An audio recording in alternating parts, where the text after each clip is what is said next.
उत्तरी प्रदेश में मधुपुर नाम का एक नगर था। वहां मधुसेन नाम का राजा शासन करता था। एक दिन उसके घर एक विचित्र कन्या पैदा हुई। वह गंजी थी।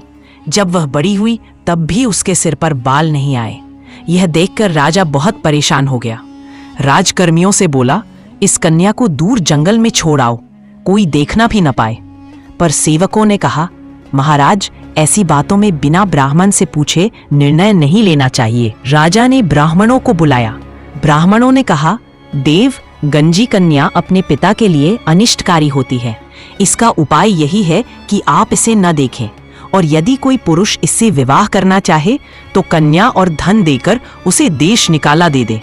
राजा ने मुनादी करा दी, जो इस कन्या से विवाह करेगा उसे 1 लाख सुवर्ण मुद्राएं दी जाएंगी और देश छोड़ना पड़ेगा। दिन बीतते गए, किसी ने कन्या को अपनाना स्वीकार नहीं किया। इसी नगर में एक अंधा और उसके साथ रहने वाला एक कुबड़ा मंथरक रहते थे। गरीबी से परेशान अंधे ने सोचा, कन्या मिल जाए, धन भी मिलेगा और जिंदगी सुधर जाएगी। मर भी गया तो भूख की गरीबी से तो छूट जाऊंगा। अंधे ने डुग्गी रुकवाई और कन्या से विवाह के लिए हामी भर दी। राजा ने उसे कन्या और 1 लाख सुवर्ण देकर देश निकाला दे दिया। केवटों ने उन्हें विदेश में एक नगर में उतार दिया। अंधा, कुबड़ा और कन्या ने वहां एक महल खरीदा और रहने लगे। लेकिन धीरे धीरे कन्या और कुबड़े के बीच अनुचित संबंध बन गए। कन्या ने कुबड़े से कहा, अगर अंधा मर जाए तो हम दोनों सुख से रह सकते हैं। कुबड़े को एक मरा हुआ काला सांप मिला। उसने कहा, इसे मांस बताकर खिला दो, अंधा मारा जाएगा। पर हुआ इसका उल्टा।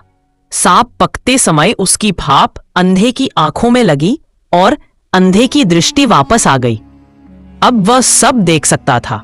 कुबड़े और गंजी का विश्वासघात भी।